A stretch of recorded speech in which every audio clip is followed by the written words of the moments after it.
할렐루야. 제가 이 밤에 12시 말씀을 전해보기는 제가 태어나 처음입니다. 또 제가 기도를 하면서도 이렇게 떨어보기는 임진왜란 이후에 처음입니다. 그리고 제가 성도님들한테 말씀을 전하는 것도 엄청나게 오랜만입니다. 저는 이제 목사님들 사역을 하는 사람이기 때문에 오늘도 아침에 목사님들 강의하고 또 2시에 또 강의하고 그러고서 이제 이 밤에 왔는데 이 에스더 기도운동본부에 부족한 저 같은 사람이 와서 말씀 전할 수 있다는 게 하나님 앞에 첫 번째는 영광이고 그 다음에 우리 교수님 또 여러분들에게도 정말 제가 감사드리겠습니다. 무슨 말씀을 전해야 될지 앞이 캄캄합니다. 캄캄합니다. 그래서 기도로 많이 해주셨으니까 또 하나님께서 말씀을 풀어가게 하실 줄로 믿습니다. 제가 오늘 드리는 말씀의 제목은 이 세상을 바꾸는, 뭐를 바꾼다고요? 세상을 바꾸는 몇 퍼센트? 20% 크리스천. 대한민국에 진정한 크리스천, 진정한 그리스도인이 얼마나 될 것 같습니까? 얼마나 될 것 같습니까? 한국 교회가 몇 개인지 아십니까? 6만 개는 그냥 떠도는 얘기고요. 정확하게 작년까지만 해도 5만 2천 개였죠. 5만 2천 개. 5만 2천 개 가운데에 이번에 2년 동안 작년부터 올해까지 이 코로나 팬데믹에서 거의 지금 만여 교회는 예배도 안 드리고 또 교회 문을 닫는, 그러니까 지금 거의 이제 한 4만 2, 3천 교회가 이번 코로나 팬데믹에 의해서 거의 20%에 가까운 교회들이 예배도 포기하고 또 교회도 포기하고, 이제 성도 수들도 마찬가지죠. 이제 뭐 10%, 20% 이렇게 가다 보니까 작년에 1월 달, 작년 1월부터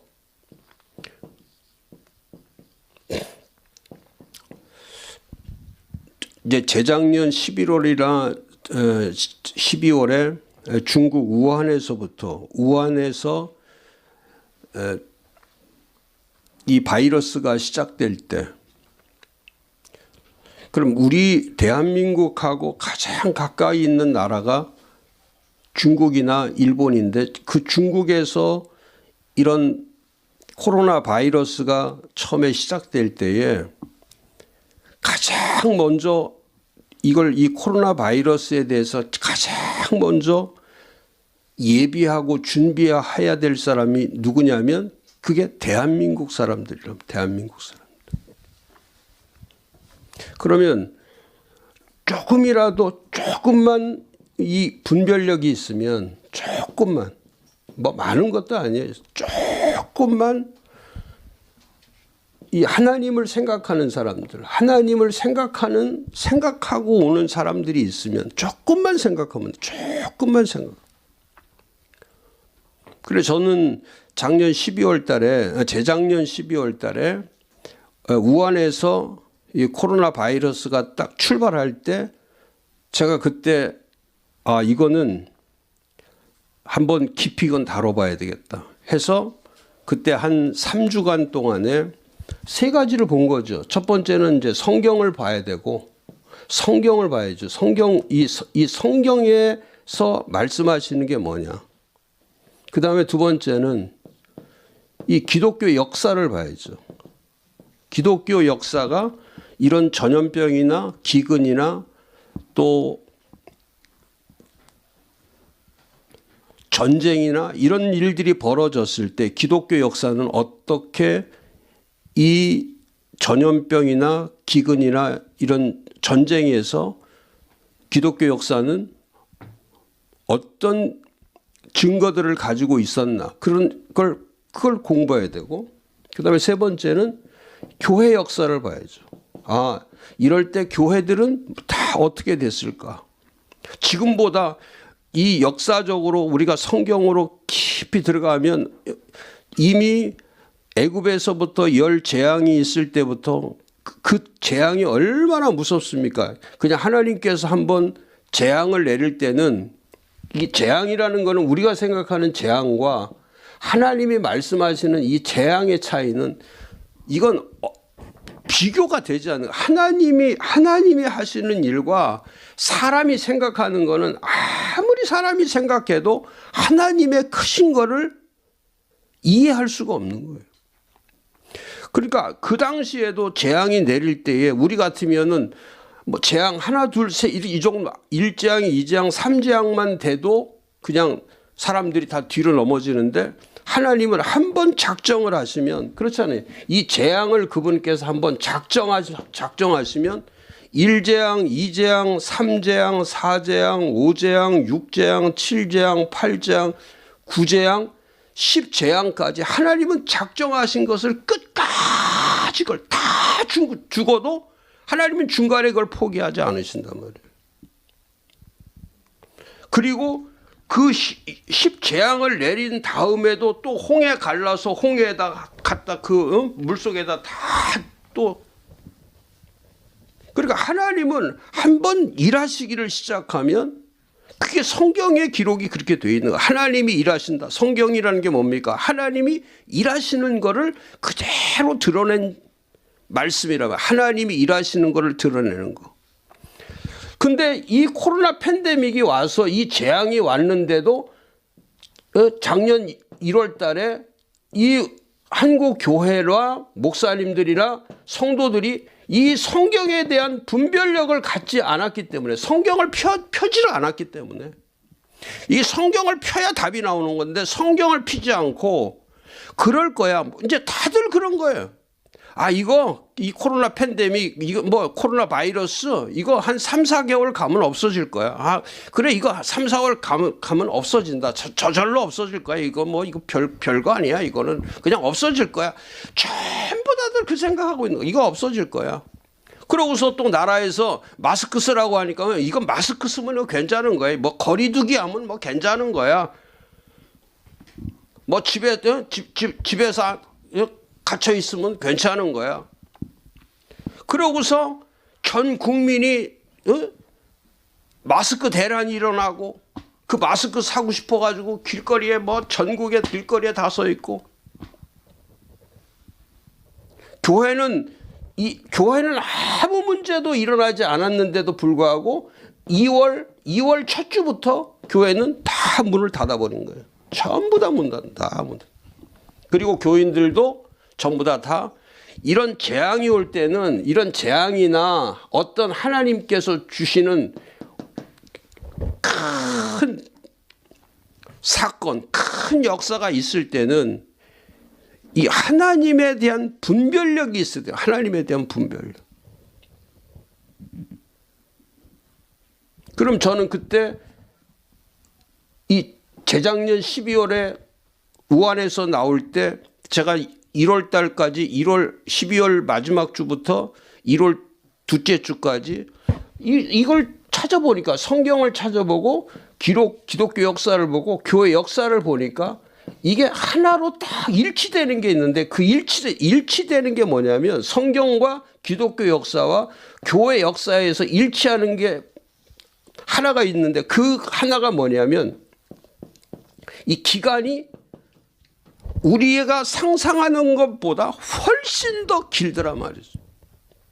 그래서 제가 그때 작년 1월 둘째 주에 한국교회 메시지를 낼 때 뭐라고 메시지를 냈냐면, 이 코로나 팬데믹은 이 코로나 바이러스는 짧으면 3년 그리고 웬만하면 5년 그 다음에 후유증은 7년.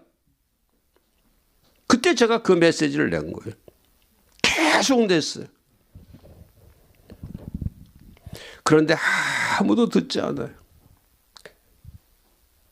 그래서 제가 작년 4월 달에 4월 부활절이 지나고 그때 전 교단한테 했던 일이 뭐냐면 D-Day 슈퍼 선데이 예배 회복의 날.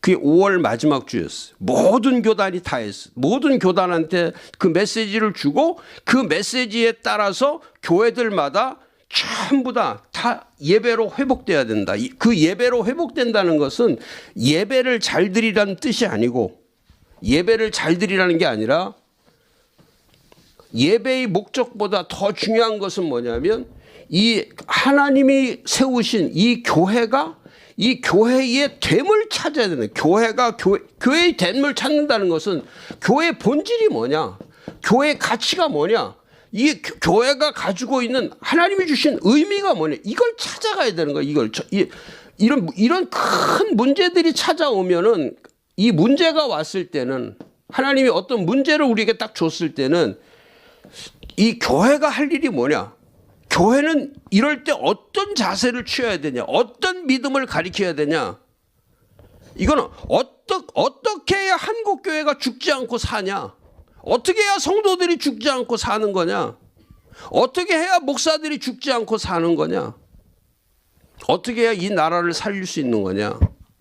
그런데 오늘도 제가 말씀드리겠지만 가장 중요한 게 이 메시지가 분명해야 돼. 메시지 어떤 때 지금 코로나가 왔을 때 이 코로나가 지금 와서 전체 국민들이 전부 다 흔들거리고 있는 이유는 뭐냐면 아무도 메시지를 안 내니까 이게 이게 뭔지를 메시지를 안 내는 거예요. 정부도 메시지가 없고 뭐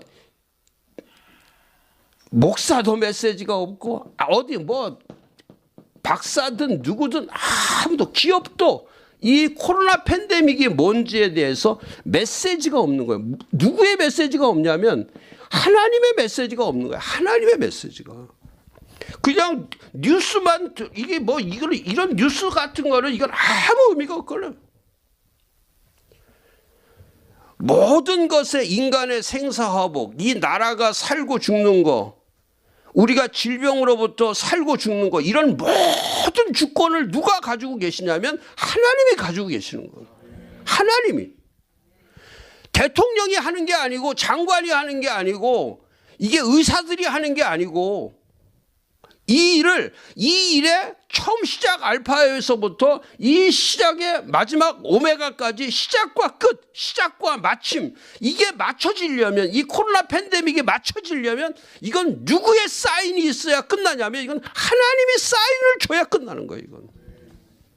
근데 하나님이 지금 침묵하고 계시단 말이에요. 이렇게 침묵할 수가 없죠.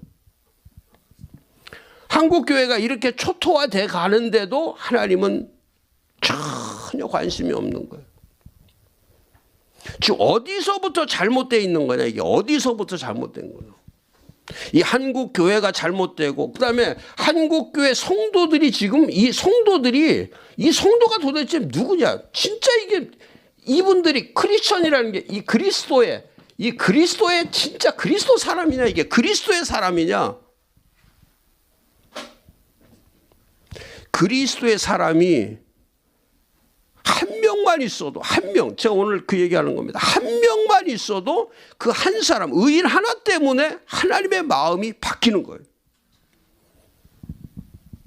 오늘도 이 말씀을 듣는 여러분들 또 이 말씀을 듣는 유튜브에서 듣는 분 전 세계에서 또 대한민국에서 여러분들 한번 생각해 보세요. 작년 1월 달에 나는 작년 1월에 뭘 했는가 어디 갔는가 그때 한국교회 성도들이 한 것이 뭐냐면 전부 다 도망가고 숨고 다 피했단 말이죠. 다 아담처럼 하와처럼 범죄하고 나서 다 가서 숨어버렸단 말이에요. 그러고서 이제 와서 교회를 회복하려고 하니까 그게 됩니까? 아니에요. 심은 대로 거두어지는 거예요. 심은 대로 거두어지는. 할렐루야. 뭔 대로, 뭐 하는 대로 거두어진다고요? 심은 대로 거두어지는 거예요. 이때 1월 달에 한국교회가 작심하면 되는 거예요. 작심하면 지킬 거 다 지키고, 방역 먼저 지키고, 우리가 마스크 같은 것도 우리가 만들어서 동네 사람 다 나눠주고, 동네에다 저 소독 먼저 하고, 1월 달부터 제가 1월 둘째 주에 메시지를 냈으니까 1월 둘째 주부터 먼저 방역 철저하게 하고, 그 다음에 우리가 먼저 하는 거예요. 방역 철저히 하고, 교회 안에 뭐 교회로부터 이 세상에 이 교회가 본질이 빛과 소금의 역할을 교회 자체가 하는 거거든요. 교회는 일을 하는 게 아니에요. 일보다 중요한 것은, 교회는 이런 일보다 중요한 것은, 교회는 이 존재성이 중요한 거예요. 존재. 아, 교회가 있구나. 교회가 있기 때문에 우리 지역 사람들이, 야, 교회가 있기 때문에 우리가 안전하구나. 교회가 있기 때문에 살맛이 나는구나. 야, 교회가 있기 때문에 희망이 있구나. 이거를 전해야 되는데, 교회도 세상과 똑같아진 거예요. 분별력도 잃어버리고, 또 교회가 가져야 될 정확한, 어려울 때, 가장 어려울 때는 이 메시지가, 분명한 메시지가 나오면 사람들은 그 메시지에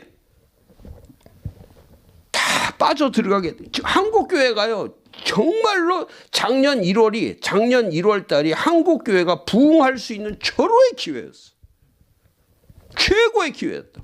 이 코로나 팬데믹이 온다고 해서 다 사람들이 죽고 기업이 죽고 뭐 전부 다 안 되는 게 아니에요. 하나님께서 이 죽어가는 것도 있지만 반드시 그 죽음 가운데서도 살려내는 교회가 있어요. 살려내는 기업이 있어요. 살려내는 사람이 있다니까. 쓰시는 사람이 있다니까. 저는 그래서 작년 1월부터 메시지를 계속 내면서 오늘까지 지속적으로 했던 게 그겁니다. 하나님의 이름, 하나님의 일, 하나님의 뜻에만 관심을 가져라. 그 나머지 거는 들으면 안 돼요. 그래서 유튜브도 볼 수 있는 것만, 분별력이 있어야 유튜브를 보는 거예요. 이걸 가지고, 이게 분별력이 있어야. 이 핸드폰 있으면 뭐합니까? 이거 백해부예요. 이게 백해부예요. 이거는 제가 여기다, 이거는 제가 만든 거. 이게 예수의 피밖에 없네. 예수의 피. 이렇게 하고만 다니는 거야. 그냥 흔들고. 여기 써놨잖아요. 예수에 대한 첫사랑, 예수의 사랑. 이게 예수의 피. First love Jesus. 예수를 사랑하라. 이렇게 흔들고만 다니면 그거 뭐냐고. 알 것도 없어. 뭘 알아. 그냥 우리나라에서 이거 핸드폰 나올 때 제가 만들어서 아마 우리나라에 지금 핸드폰에 이거 걸려 있는 사람들이 40만 개는 될 거예요. 40만 명.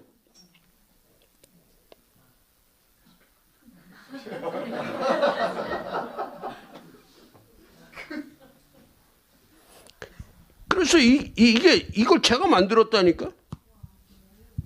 아, 참말로. 이게 그냥 예수 믿는 게 아니야. 이게 제가 만드는 잡지예요. 아름다운 사람이라고. 제가 만드는 잡지. 마이크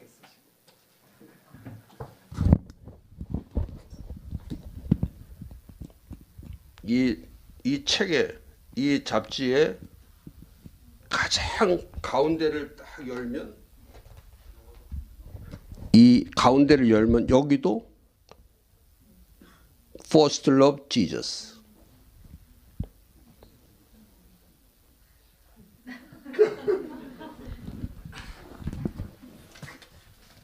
여기 이 핸드폰에 많이 오죠. 기도 뭐 하랍니까? 여기 맨날 돈 갖다 쓰라고. 응? 이렇게 좋은 나라가 어디 있어? 그냥 누르기만 하라고. 돈 갖다 쓰라. 응? 누르기만 하라고. 또 저녁 때 한 6시쯤 되면은 오빠 어디 있어? 그래 내가 누르지. 왜 부르니? 백해무야. 이걸로 사진 찍어봤자, 이걸로 어떤 분들은 이걸 가지고 별거 다 해. 뭐 카톡도 하고 뭐 SNS 하고 뭐 다 소용없어요. 이거는 태초부터 하나님께서 이거 걸고 다니라고 만들어 놓은 거예요. 예수의 피밖에 없네. 예수의 피밖에. 이거 들고 얼마나 좋아요. 다 물어보지. 그거 뭐냐고. 예수의 피를 누가 어떻게 알아?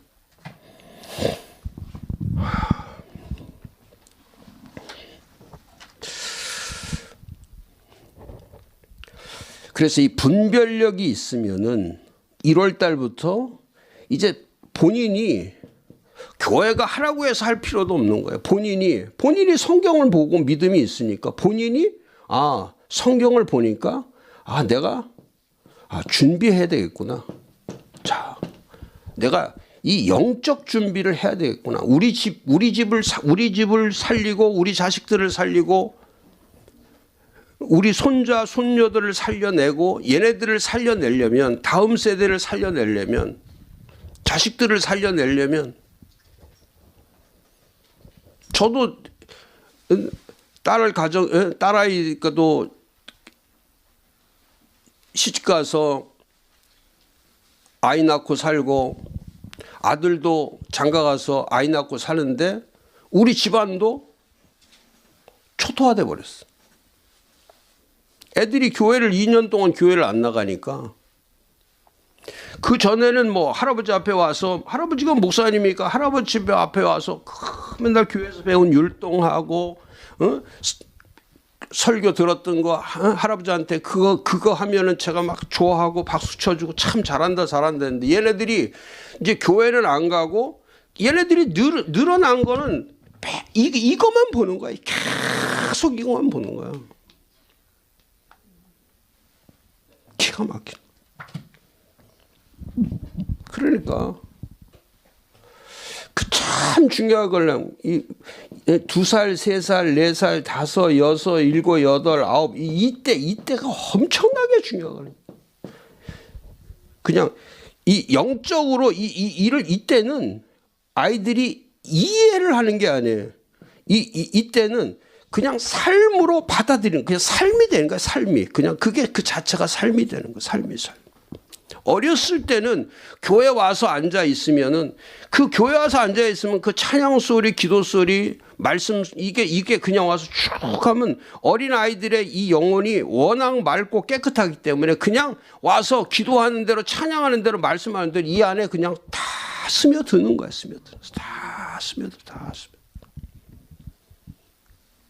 근데 그게 하나님께서 그걸 걷어가 버리신 거예요. 그걸 걷어가시고 너희들한테는 내가 그 복 안 준다.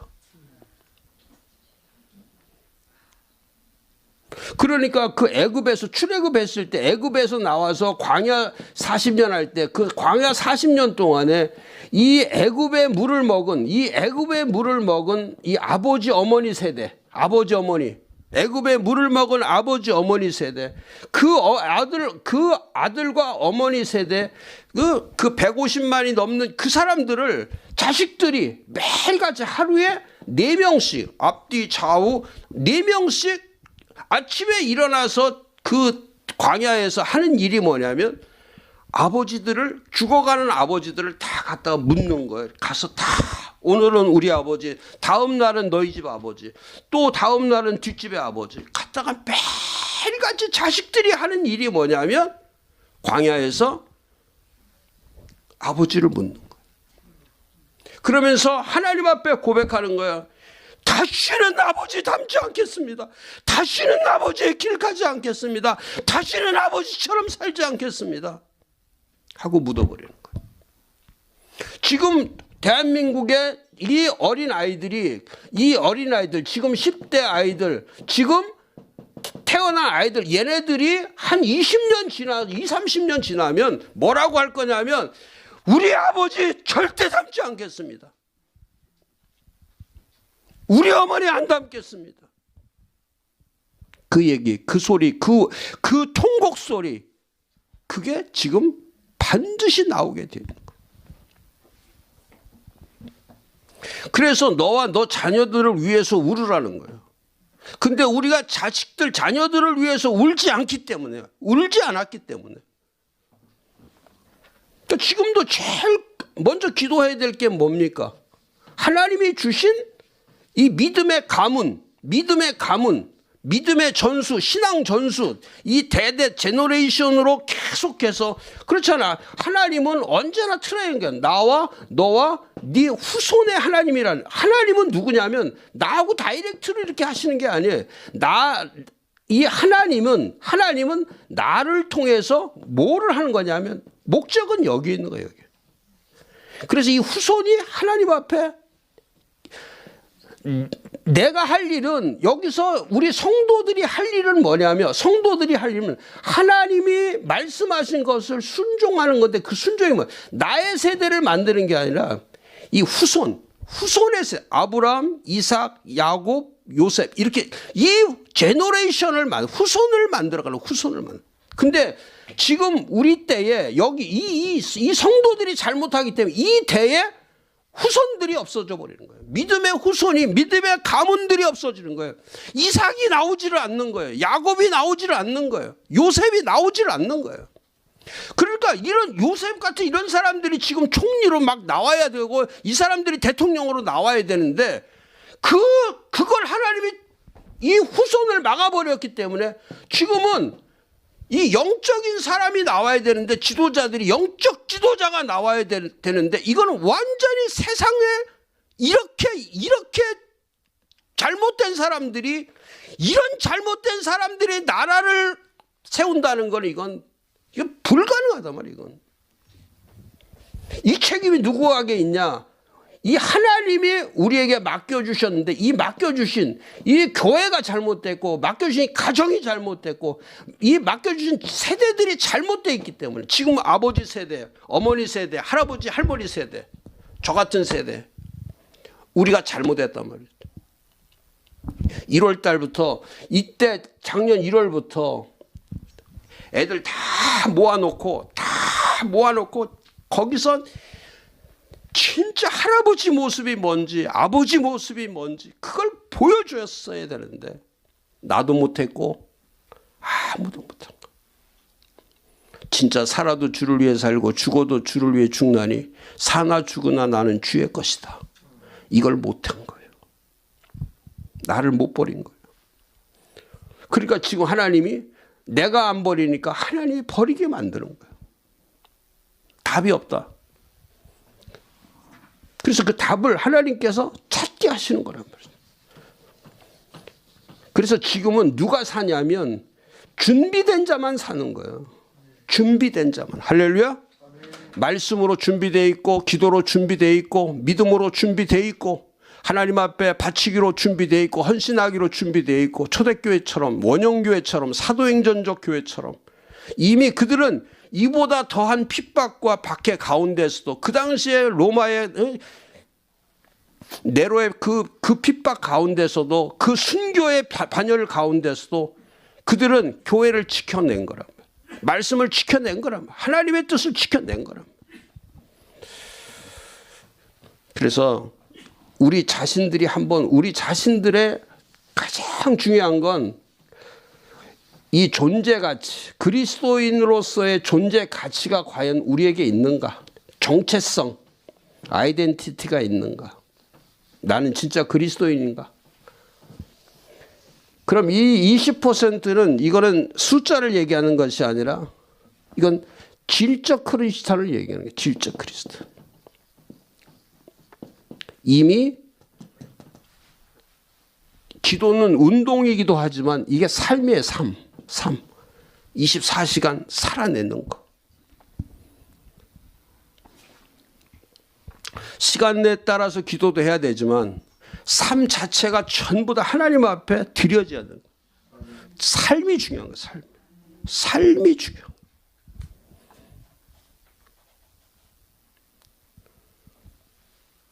다 주의 것이 돼야 돼. 저는 10여 년 전에 암에 걸려가지고 저는 위가 없는, 위를 다 잘랐는데 한 80% 이상 위를 다 잘랐어요. 그때 연구소 할 때 분당에서 분당에서 연구소 할 때인데 그때 연구소가 잘 될 때 얼마나 잘 됐냐면 한 주에 목사님들이 한 주에 월요일 날 오전 오후 화요일 수 목 금까지 오전 오후 한 클래스가 100명씩이야. 딱 100명씩. 그러니까 한 주에 목사님들이 한 700명에서 800명이 올 때 어마어마할 때 목사님들만.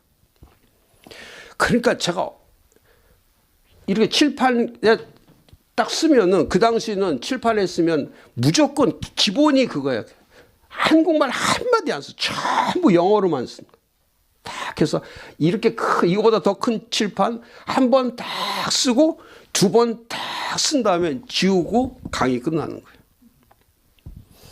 목사님들이 알아듣든 못 듣든 내가 그냥 혼자서만 하는 거예요. 그러다가 세상에 암에 걸린 거예요. 암에. 근데 증상도 없어요. 무증상. 암에 걸렸으면 이 위암에 걸리기 전에 뭐 속이 쓰리다든지 뭐 소화가 안 된다든지 뭐가 있어야 이게 아는데 아무 증상이 없어요. 근데 어느 날 제가 강의를 하다가 허리가 좀 좋지가 않은 것 같아요. 느낌이. 그래서 집에 가서 그 얘기를 했더니 그럼 종합검사를 한번 받아보라고. 그래갖고 분당 서울대 병원에다 종합검사 예약을 했는데 세상에 그 당시에는 예약자들이 제가 6월 달에 예약을 했는데 검사 날짜가 언제냐면 12월 초야. 6개월 후에 예약이 돼 있는 거예요. 그래서 이걸 그냥 예약만 해놓고 이제 또 나는 잊어버린 거야. 하나도 안 아프니까. 그러던 어느 날 6월 14일인가 15일인가 어느 날 그 병원에서 전화가 온 거예요. 내일 검사 날이니까 오늘 밤부터 금식하십시오. 하루 금식하고 내일 오십시오. 그날이 금요일이었어요. 그래서 목요일 저녁에 이거 갈까 말까 가야 아프지도 않은데 이거 검사 받으러 가야 되냐 말이야. 그러다가 그래도 한번 가봐야지 하고선 금요일 날 가서 검사 하루 종일 다 받고 났는데 아무 증상이 저녁에까지 괜찮다고 했는데 그 다음날 아침에 이제 이 그 의사 세 분이 제 그 사진을 이렇게 보면서 세 분이 앉아가지고 이렇게 판독을 하는데 마지막에 앉아 계신 세 번째 앉아 계신 교수님이 거기다 뭐라고 했냐면 야 좀 이상하다. 그러니까 그 간호사가 그냥 그 페이퍼에다 써놓은 게 뭐냐면 뭐만 써놨냐면 이상하다. 요 한마디에 이상하다. 그러니까 그 건강센터에서 전화가 온 거예요. 이상하니까 다시 한번 오십시오. 그래서 간 거예요. 가서 이제 그 교수님이 이 위 조직을 10개 정도를 띈다고 했는데 그분이 그러더라. 한 20개를 떼야 된다고. 그래야 확실히 알 수 있다고. 그래서 그걸 다 띈 거예요. 막 띈데 화면에 다 모니터에 다 보이는 거야. 한번 끼면 막 얼마나 쓰라는지 피가 팍팍 막 번져 나가는 게 그대로 보이는 거예요. 근데 그 20개 가운데서 19번째 아주 깊이 넣어갖고 탁 뺀 거기에 암이 있는 거예요. 그러고서 저보고 다음 주에 한번 이거 자료를 가지고 한번 그 검사를 해볼 테니까 그 다음에 수술에 대해서는 그 다음에 말씀을 드리겠다고. 그러고 나서 그 다음 주에 이제 불러서 또 갔어요. 갔더니 앉자마자 하는 말이 뭐냐면 암이라는 거예요. 제 아내하고 같이 갔는데 암이라는 말에 암이라고 딱 하는 소리에 저도 그냥 아무 생각이 없이 그냥 힘이 촥 빠진. 근데 또 제 아내는 암이라고 하니까 우는 거야. 지가 왜 울어? 지가 잘했으면 내가 암에 걸렸겠어?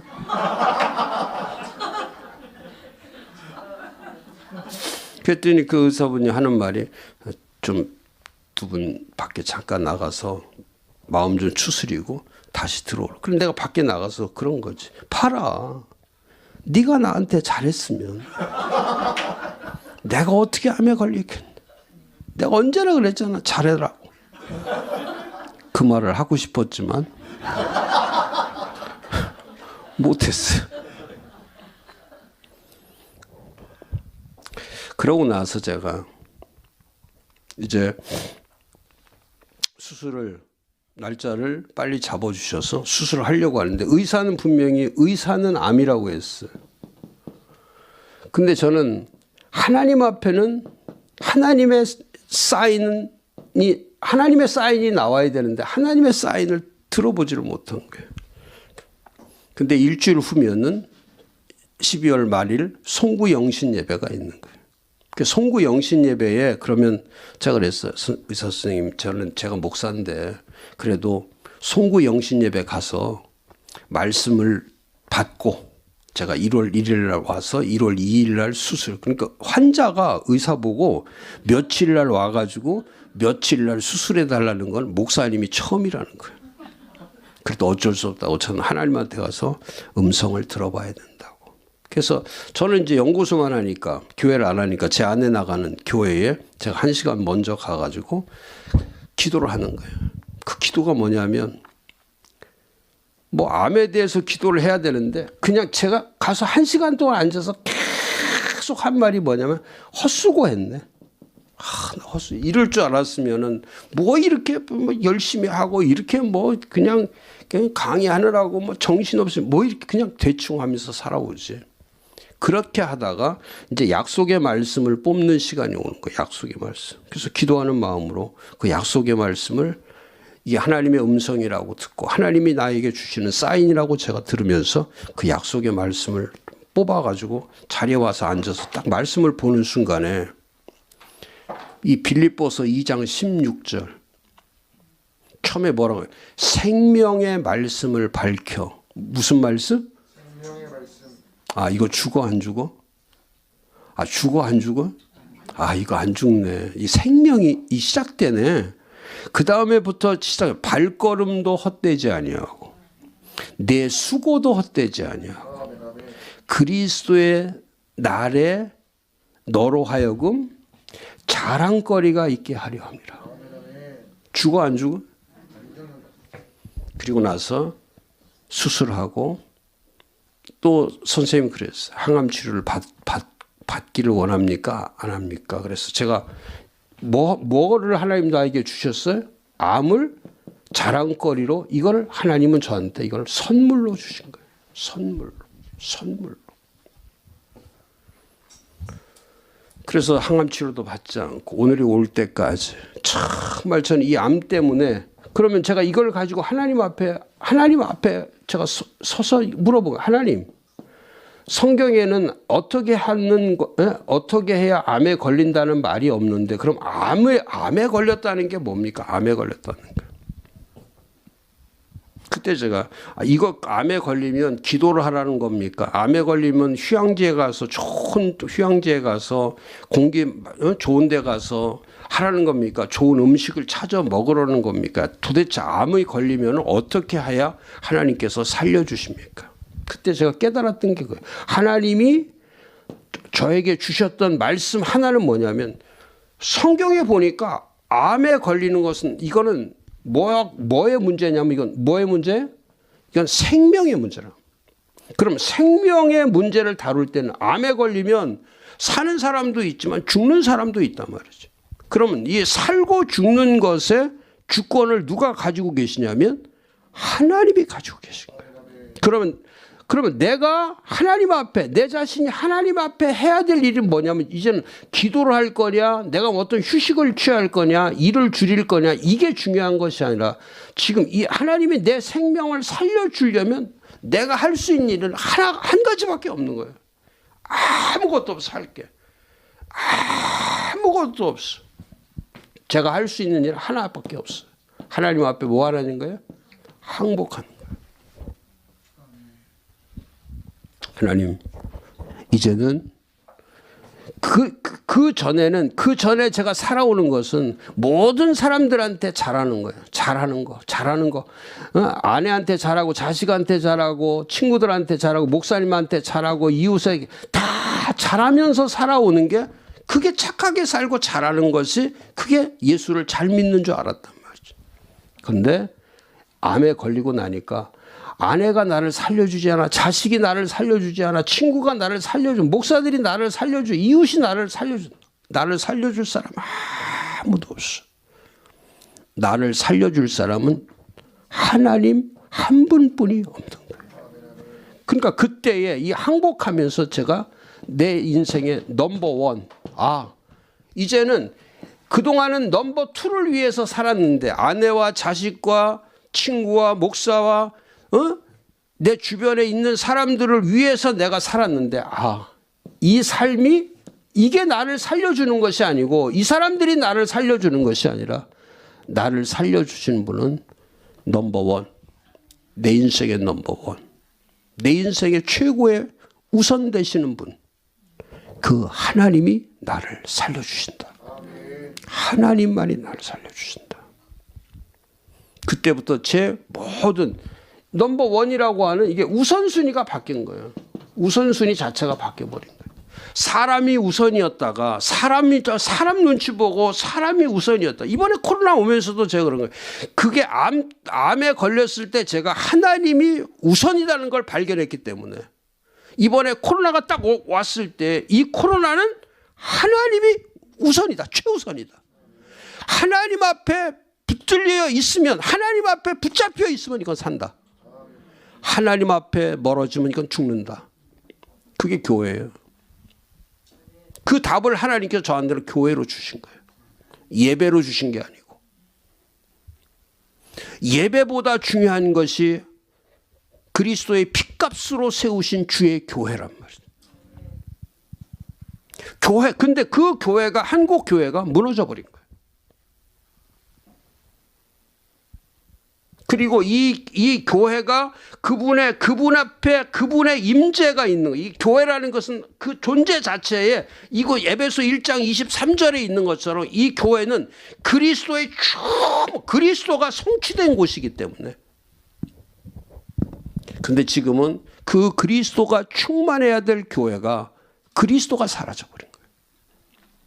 그리고 거기에 이 세상 것들이, 예수님 말씀하신 것처럼 강도의 소굴이 되지 말라고 하셨는데도 불구하고 기도하는 집이 돼야 되고, 이거는 하나님의 말씀으로 세워진 고린도전서 3장 10절부터 15절에 있는 것, 그 11절에 이 터는 곧 주 예수 그리스도다.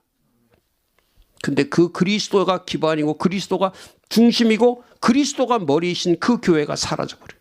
사람이 머리가 돼버렸고, 사람이 중심이 돼버렸고, 이미 이 교회들이 다 무너져 버린 거예요.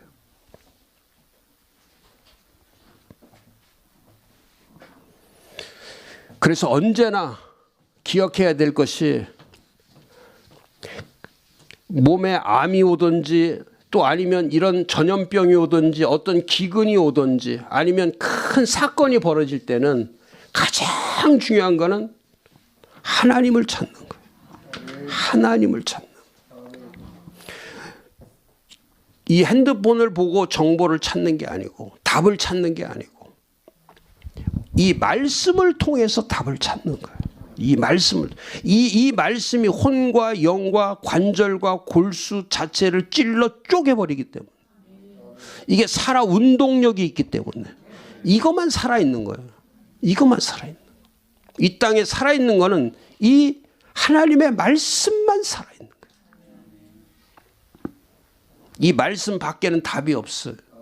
말씀 안에만 답이 있는 거예요.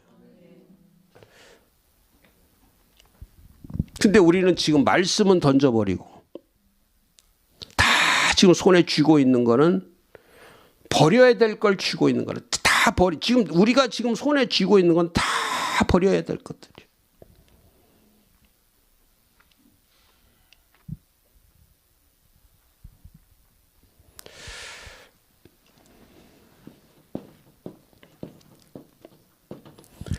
세상을 바꾸는 20%의 크리스찬이 되려면 첫 번째는 사무엘의 메시지. 누구의 메시지요? 사무엘의 메시지. 사무엘상 7장 3절 같이 찾아보겠습니다. 사무엘상 7장 3절. 사무엘상 7장 3절 말씀.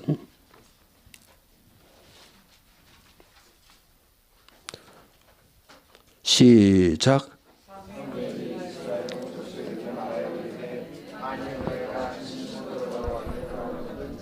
이방 신들과 아스타롯을 너희 중에서 제거하고 너희 마음을 여호와께로 향하여 그만을 섬기라. 그리하면 너희를 블레셋 사람의 손에서 건져내지. 자, 그 앞에 걸로 보여주세요. 예. 사무엘이 이스라엘 온 족속에게 말한다는 말에다 가로 열고 설교 이렇게 쓰면 돼요. 말에다가 가로 열고 설교. 그러니까 사무엘이 누굽니까? 사무엘은 그의 아버지 엘가나, 그 다음에 어머니 한나. 엘가나는 뜻은 하나님의 형성자, 하나님 만든 자. 한나는 은혜, 모든 게 다 은혜로 되어 있는 거야. 은혜. 그러니까 이 한나라고 하는 은혜의 사람, 또 하나님이 형성하신 그 엘가나라고 하는 이 부부를 통해서 사무엘이라고 하는 기도의 아들이 나온 거예요. 이때 사무엘 시대는 사무엘이 등장한다는 것은 큰 이스라엘의 큰 축을 바꾸는 거예요. 다 그 축이 뭐냐면 그 전까지는 이 신정 정치라고 하는 신정 국가, 하나님이 직접 다스리는 거예요. 직접 다스리다가 그 사무엘이라고 하는 이 선지자, 예언자, 이 제사장을 보내가지고 이제 신정 정치에서 이제 하나님께서 기름 부어 세우는 왕을 세우는 왕정 국가로 이 국가를 다스리는 체제를 바꾸시는 거예요. 이때가 무슨 시대입니까? 이때는 가장 이스라엘 백성들이 이 종교가 타락한 시대, 하나님을 찾는 사람이 없어. 이 한나처럼 기도하는 사람이 없을 때요. 하나님을 찾지를 않아. 그러니까 종교가 타락하면 하나님을 찾는 사람들이 없을 때 그때가 타락의 가장 낭떠러지로 다 떨어져 있는 거예요. 지금 이 나라가 그런 거예요. 지금 이 나라가 이 반달리즘이라고 하는 이 반달리즘, 파괴주의. 뭐가 파괴주의입니까? 이게 하나님 없는 나라. 하나님 없는 나라, 예수 없는 나라, 교회 없는 나라 만드는 이 파괴주의, 공산주의부터 시작되어 있는, 중국으로부터 시작되어 있는, 인정하지 않는 이 반달리즘, 파괴주의. 그러니까 지금은 교회를 지금은 너나 할 것 없이 언론, 정부, 시민단체 할 것 없이 동네 이웃집도 마찬가지고 지금 교회에서 예배 드리면 동네에서 난리가 나고 이 교회를 지금 가장 중요한 게 이 이데올로기 사상전이에요. 사상. 이 코로나 팬데믹이 오면서 10년 후에 와야 될 걸 이게 그냥 한 번에 쓸려온 거예요. 그 쓸려오는 중에서 묻어온 것이 뭐냐면 이데올로기 사상이 들어온 거예요. 사상이. 이 사상이 물들어 버리는 거예요. 전 국민이 물들어 버리는 거예요. 그리고 전 국민 속에 들어있는 게 뭐냐면 파괴시키고 싶어하는 잔인성이, 이 안에 잔인성이 들어있는 거예요. 이 국민 모두에게 분노하는 그러니까 조금만 잘못된 거 보면은 무조건 그건, 그러니까 우리나라가 지금 바뀐 거예요. 완전히 이 사상에 의해서 바뀐 것이 뭐냐면 그냥 누구든지 지금은 무조건 승자가 되면 독식하는 거예요. 승자가 독식한다. 정치, 경제, 문화, 사회, 법 할 것 없이 승자만 되면 이것은 공의를 따지고 균등을 따지고 분배를 따지고 이거는 정상적 상식을 따지는 게 아니라 누구든지 승자만 되면 다 먹어도 괜찮다. 이게 이 땅을 다 어둠의 영으로 이 사단의 영이 이걸 지배하고 있는 거예요. 그 다음에 상대방을 죽여야 적자생존. 상대방을 죽여야 내가 산다. 그러니까 지금은 싸움을 하더라도 잔인한 싸움을 오징어 게임처럼 게임이라는 게 게임을 하면 안 되는 이유가 뭐냐면 게임의 목적은 상대방을 죽이는 거예요. 무궁화 꽃이 피었습니다. 뒤돌아보면 잡히면 죽는 거예요. 그건 죽는 거예요. 단어가 그렇게 돼 있어. 너 죽었어. 모든 게임은 죽는 거예요. 그래서 다 상대방을 다 죽인 다음에 마지막 저 혼자 남았다가 저도 죽는 거예요. 그게 세상이에요. 하나님은 게임을 하지 않아요. 하나님은 말씀을 통해서 우리에게 계시를 하신단 말이에요. 이 계시라는 것은 뭡니까? 하나님의 말씀하시는 거는 전부 다 사람을 죽이는 것이 아니라 하나님은 사람을 다 구원시키는 거예요.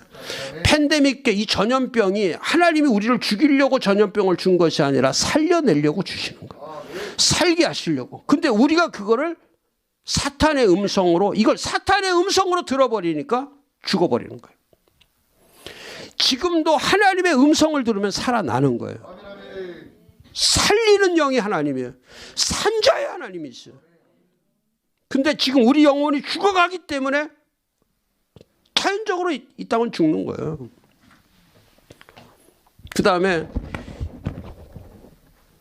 사상 자체가 이 권력을 무조건 권력을 가지기 위해서 모든 사람이 싸움 권력 전투를 하는 거예요.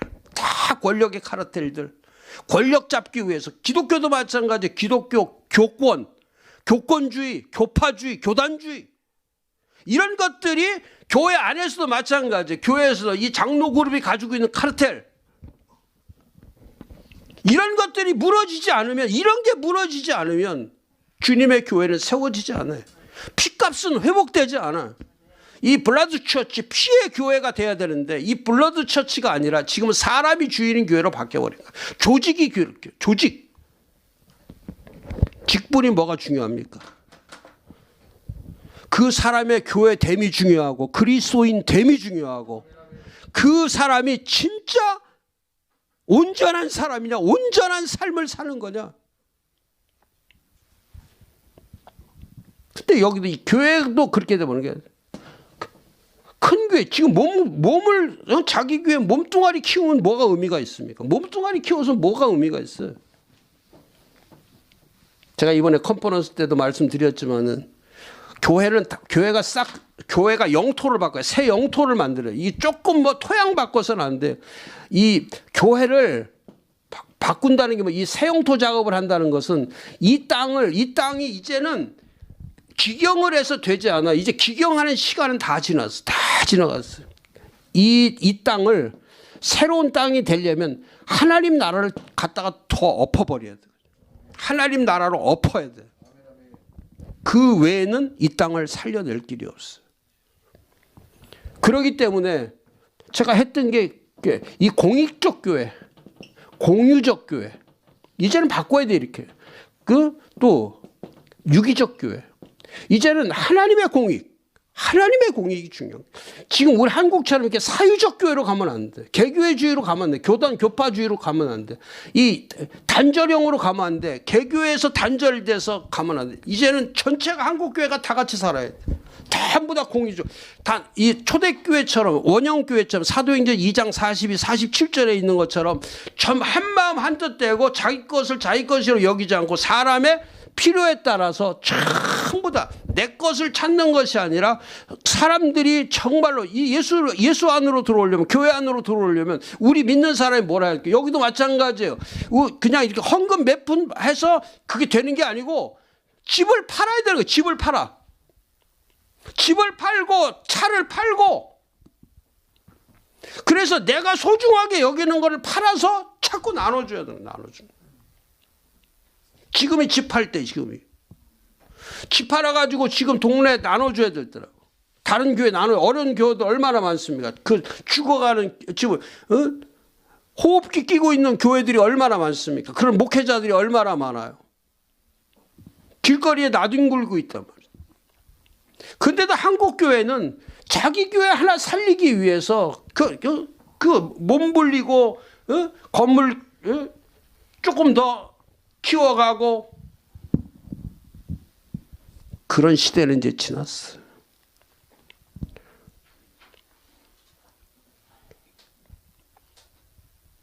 성도님들도 본인이 영적으로 세워지는 게 중요한 게 아니고 내 옆에 있는 사람을 세워주는 게 중요한 거예요. 할렐루야. 나 혼자 사는 건 의미가 없어요. 함께 사는 거예요. 함께 같이 사는 거예요. 하나님 기뻐하시는 일이 뭔지 아세요? 내 옆에 있는 사람이 잘 되는 거예요. 내 옆에 있는 사람이 축복을 받는 거예요. 내 옆에 있는 사람이 정말 잘 되는 거예요. 그런 거를 질투하면 안 돼. 시기를 하면 안 돼. 그래서 크리스천이 어려운 거예요. 이 쉬운 길이 아니 정해져 있잖아요. 우리는 좁은 길로 가는 거라고. 이건 좁은 길이라고. 이건 많은 사람들이 필요한 게 아니에요. 20%가 필요한 거예요. 20%가. 나머지 이 세상의 80%를 다 바꿀 수 있는 사람들. 그 20%가 없기 때문에 그 질적 20% 하나님께서 찾으신 예비된 자. 근데 그런 교회들을 세워야 되고 전체 한국교회가 전부 다 몸과 지체로 유기적이어야 된단 말이에요. 이 조직적으로 가는 이런 조직적 교회로 가는 게 아니라 제도적 교회로 가는 게 아니라 이제 제도권은 뭐 남전도회 여전도회부터 시작해서 당회부터 뭐 공동의회 뭐 이게 중요한 게 아니라 우리가 다 같이 살 수 있는 이 유기적이라는 것이 누굽니까? 그리스도와 연결되어 있는 교회를 얘기합니다. 우리는 그리스도와 연결되어 있어요. 그것도 에베소 1장 20절에서 23절이 그거예요. 다 연결되고 통일되고 일치되고 전부 다. 그래서 교회를 말할 때 교회의 표지를 말할 때 교회의 마크, 교회 표지. 교회는 하나이며 언제나 교회는 하나다. 교회는 하나이고 거룩하며 보편적이고 사도적이다. 이게 교회의 모습이에요. 하나. 가장 중요한 건 교회는 하나 되는 거예요. 하나 되는 거. 커지는 게 아니고 하나 되는 거. 하나 되는 거. 근데 지금 한국 교회는 하나 돼야 되는데 이게 전부 다 분열돼 있다. 다 분열돼. 그다음에 교회는 하나님의 거룩하심처럼 교회는 거룩해야 되는데 지금 한국 교회는 완전 세속화돼 가는 거예요. 점점 세상 닮아가는 거. 이건 하나님을 닮아가라고 거룩성 있는 하나님을 닮아가는 교회가 돼야 되는데 세상을 담고 있는 거예요. 세상 하는 걸 다 하고 있는 거예요 지금. 이번에도 마찬가지예요. 대면 예배 비대면 이거 가지고 한국 교회가 논쟁할 게 아니거든요. 이 자체가 이건 세상 사람들이 하는 얘기고 우리는 지금 누구를 닮아가야 되냐면 하나님을 닮아가야 된단 말이에요. 하나님을 찾아야 된단 말이에요. 하나님 살려주세요. 오늘 말씀도 그 말씀에 이게 사무엘상 7장 3절이 그거란 말이죠. 그 메시지 아주 정확한 메시지. 사무엘이 던진 설교는 너무너무 정확해서 한 절에 한 절 말씀만 정확히 한 절만 정확하게 전하면 뒤집어지는 거예요. 거기서 살고 하는 모든 문제가 거기서 한 절의 말씀에 다 나오는 거예요. 뭐 성경을 백독하냐 이게 중요한 것이 아니고 그 한 절 말씀이 살아있냐, 한 절 말씀이 분명하냐, 한 절 말씀이 정확하냐, 이게 하나님의 음성이냐, 이게 하나님의 메시지냐. 그러면 그 말씀이 혼과 영과 관절과 골수를 찔러 쪼개버리는 거예요. 그때 새로운 뉴 크리에이션, 하나님의 새로운 창조물이 만들어지는 거예요. 새 것이 되는 거예요. 말씀 하나가 언제나 그거예요. 말씀이 떨어지면은 나는 새 창조와 새 일의 새 역사가 일어나는 거를 내가 느낄 줄 알아야 된다. 은혜를 받는 게 중요한 것이 아니라 내가 바뀌는 게 이 변혁적 신앙, 베드로의 변혁적 신앙. 변화의 신앙을 넘어 변혁적인 거, 완전히 바뀌어버리는 거. 사도 바울의 미친 자 정신. 미쳐도 난 하나님을 위하여 미치고 온전하여도 사람 앞에서 내 온전하다. 그 정신이에요.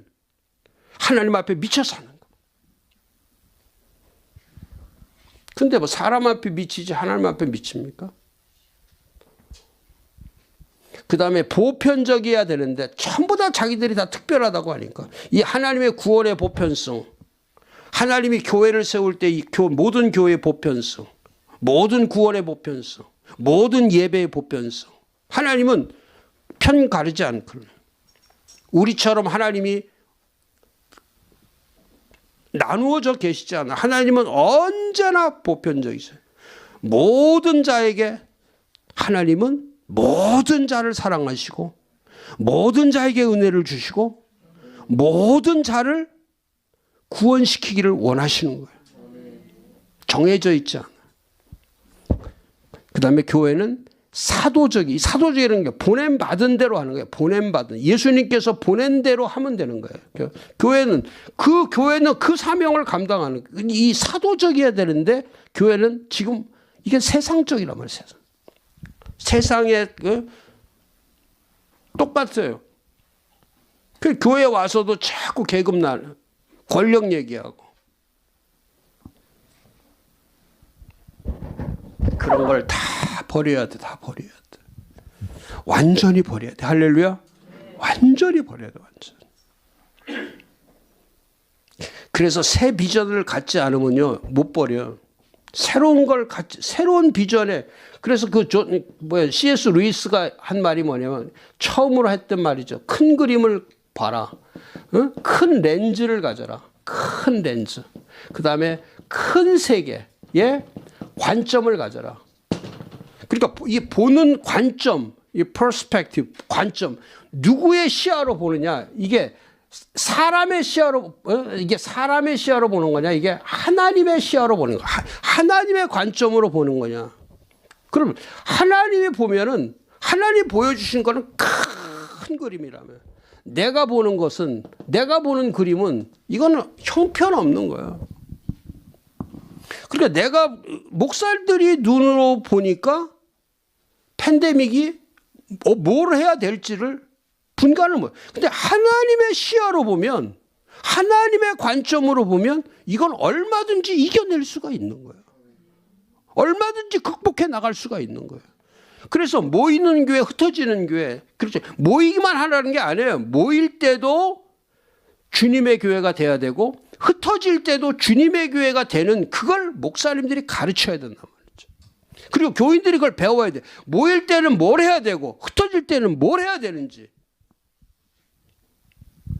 그게 예배만 문제를 가지고 하면 안 된단 말이에요. 진짜 그리스도인으로서 그 믿음의 사람으로서 어떻게 살아야 되는지. 여기서 불안해할 거냐 두려워할 거냐 아니에요. 하루 이틀 더 산다고 뭔 의미가 있어요. 그 다음에 이 나의 렌즈로 보지 말고 내 렌즈로 보지 말고 하나님이 보여주신 하나님의 렌즈. 아무리 이렇게 빛이 들어와도 이 빛이 모든 빛은 백광으로 들어와요. 그런데 여기에 이 하나님의 렌즈로 이게 이 프리즘을 지나가면 이 하얀색으로 백광으로 들어왔던 빛이 이 하나님의 렌즈, 하나님의 프리즘을 쫙 통과하는 동안에는 이게 무지개로 바뀌는 거예요. 무지개 색깔로 쫙 빨주노초 파란보로 무지개 색깔로 이 세상의 아름다움이 쫙 펼쳐지는 거예요. 근데 내 시야로만 보면은 흑백만 보이는 거야. 흑백만. 그러니까 지금 예수 믿는 사람도 전부 다 흑백 안에서 살고 있지. 이렇게 하나님의 이 프리즘을 통해서 이 하나님이 보여준 아름다운 세상의 렌즈를 안 끼고 있기 때문에 자기 렌즈만 끼고 있기 때문에 이게 안 보이는 거예요. 교회가 얼마나 아름다운지, 교회가 얼마나 신비로운지, 교회가 얼마나 이게 위대한지. 그게 그래서 지금은 여러분들이 저절로 알게 됐잖아요. 교회가 답이다, 교회가 길이다, 교회가 힘이다. 할렐루야. 교회가 답이에요. 지금 어디 가서 답을 찾아? 코로나 팬데믹의 답이 어디? 가정 회복의 답이 어디 있어? 자식들 회복에, 자녀들 회복의 답이 어디 있어? 이 나라 회복의 답이 어디 있어? 그건 언제나 하나님께서는 이 교회를 이 세상의 중심으로 두신 거예요. 교회를 통해서 모든 게 하나님께서 공급을 하시는 거예요. 그래서 지금도 여러분들이 교회 붙잡으면 사는 거예요.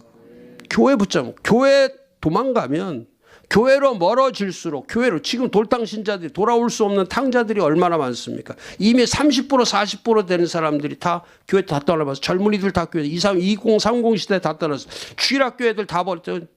이렇게 엉망진창이 됐단 말이에요, 교회가. 그 다음에 뭐 유튜브 그 조회수 몇 개 있냐, 그게 뭐가 중요하냐고.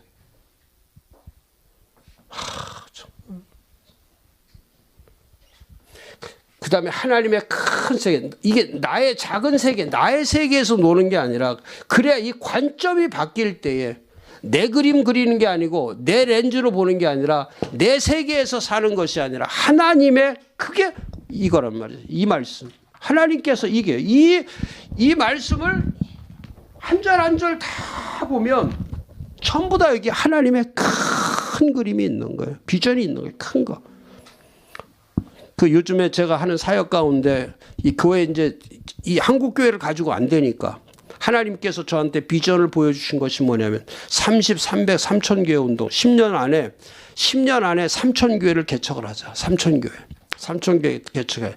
그래서 지금 작년부터 준비해 갖고 지금 그 목사님들 클래스를 만들었는데 금요일 날 한 30여 명 목사님들을 제가 준비시켜서 지금부터 3년 안에 약 한 150명의 목사님들을 완전히 트레이닝을 시켜가지고, 교회 세우는 전문가 트레이닝을 시켜가지고 한 번에 처음에 30교회를 져가지고 그 30교회에 이 목회를 하는데 그 목회는 무슨 목회냐면 공유 목회라는 거예요. 공동 목회라는 게 아니라 공유 목회. 모든 하나님이 주시는 모든 말씀, 은혜, 영성, 성령의 역사, 이 모든 것들, 전도하고 기도하고 이런 것들을 몇 명이 하는 게 아니라 이 30교회 전체가 움직이는, 30교회 전체가. 그리고 나면 이 30교회가 300교회를, 또 300교회가 3,000교회를, 그래서 전국의 모든 도시마다, 모든 도시, 모든 지역마다 이 3,000교회만 10년 안에 세우면 한국교회는 다시 풀뿌리 교회로, 다시 영풍운동이 일어나서 다시 하나님의 교회 운동이 일어나가지고 한국교회를 다시 제2의 종교개혁지, 제2의 새 예루살렘, 하나님께서 원하시는 새로운 새하늘과 새 땅을 만들어가는 그런 새로운 교회 시대, 열방을, 이제 하나님께서 열방을 흩으셨는데 그 열방을 다시 대한민국으로 모으시는, 열방을 모으는 그 시대가 온다는 거예요. 그러니까 여기 이 사무엘의 메시지 가운데서도 정확하잖아요. 전심으로 하나님 앞에 돌아오려거든. 뭐를 제거해라? 우상부터 제거해라.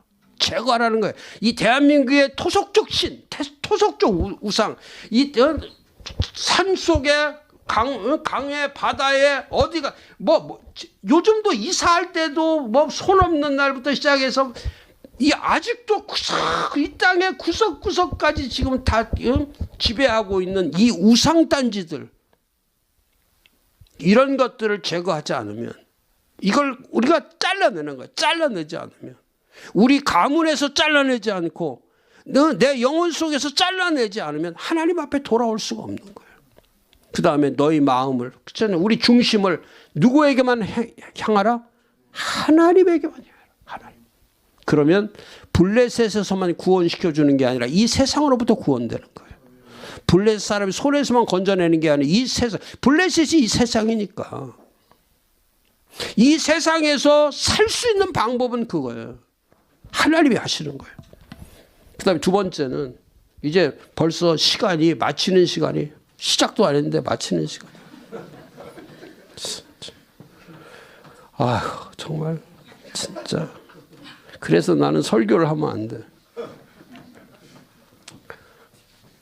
할 말이 너무 많아가지고요. 여기 담아 있는 게 제가 책을 목사님들 읽는 책을 제가 쓴 책이 한 250권 돼요. 250권. 우리 연구소에 책이 430쪽 나왔는데 그중에 제가 쓴 책이 한 260, 70권은 넘을 거예요. 근데 그게 전부 다 교과서예요. 텍스트. 막 엄청나게 두꺼운 것들. 근데 그걸 쓰던 사람이 바뀐 것이, 그 다음에 두 번째는 이사야 예배자. 누구의 예배자? 그래서 이사야서 6장 1절에서 13절 말씀. 이 시대에서 진정한 크리스찬은 이사야 예배자가 되라. 그 이사야 예배자. 이 사무엘의 메시지를 들으니까 하나님께서 에베네셀의 축복을 주어서 여기까지라는 과거, 출애굽부터 홍해 건너서 또 오늘까지, 그리고 하나님께서 오시는 그날까지 그 하나님이 도와주시는 거예요. 할렐루야. 그게 에베네셀의 하나님이십니다. 여기도 마찬가지. 이사야 항상 예배드리던 자인데 그 해에 우시아 왕이 죽던 해. 우시아가 누굽니까? 최장수 왕인데 그렇게 잘하다가 막판에 나라가 강성해지니까 자기가 좀 더 좋아지는, 사람은 좋아지면 망가지는 거예요. 돈을 벌면 망가져. 자리에 올라가면 망가지는 거예요. 높아질수록 망가지는 거예요. 인간은 누구나 똑같아. 그러니까 우시아도 마지막 52년 차가 됐을 때 나라가 왕성하니까, 그러니까 그때에 분별력을 잃어버리는 거예요. 그때에 이사야는 늘 성전에 들어갔지만 그날따라 그 우시아가 잘못돼서 이 예배를, 제사장들이 드리는 예배를 분별하지 못하고, 왕이니까 자기가 강성하고 잘 나갈 때니까 그 권력 가지고 자기 멋대로 예배를, 자기 멋대로, 이 나라가 이런 거야. 자기 멋대로 예배에 대해서 하나님이 얼마나 두렵고 무서운지를 모르니까. 근데 그걸 보는 순간에 이 이사야가, 야, 저런 왕도 하나님이 저렇게 만드시는구나. 그 두려움을 가지고, 정말 하나님 두렵구나, 그 모습을 가지고 성전에 딱 들어가니까 그 성전에서 하나님의 영광이 보이는 거야. 하나님의 환상이. 그 성전을 가득, 그 주께서, 야, 여기는 뭐 훈련이 잘 돼 있네. 완전히 프로야, 프로. 딱 말씀이 나오잖아, 벌써. 높이 들린 보호자에 앉은 그 옷자락이 성전에 가득하고, 저게 내가 본 저게 환상이에요. 저 환상이 영광이에요. 하나님의 영광을 본 거예요. 하나님의 영광을. 그래서 성전에 가득하고, 그러면서 자신이 하나님 앞에 얼마나 죄인인 것을 깨닫는 거예요. 그러니까 그 스랍들이 제단에 있는 숯불을 쥐고선 얼마나 죄인인지 그 입술을 다 찢어버리는 거예요. 진짜 예배는 내 입술이, 내 이 입으로 지었던 모든 죄들이 그게 다 사라져버리는 거예요. 그러고 나니까 하나님께서 말씀하시는 거예요. 누가 나를 위해서 가냐? 누가 나를 위해서 가냐? 예배의 목적은 그거를, 예배는 은혜 받는 것이 아니라 예배는 파송자가 되는 거거나 보냄받은 자, 보냄받는 자가 되는 거. 예배는 반응자가 되는 거예요. 응답하는 자. 그러니까 이사야가 고백하는 거예요.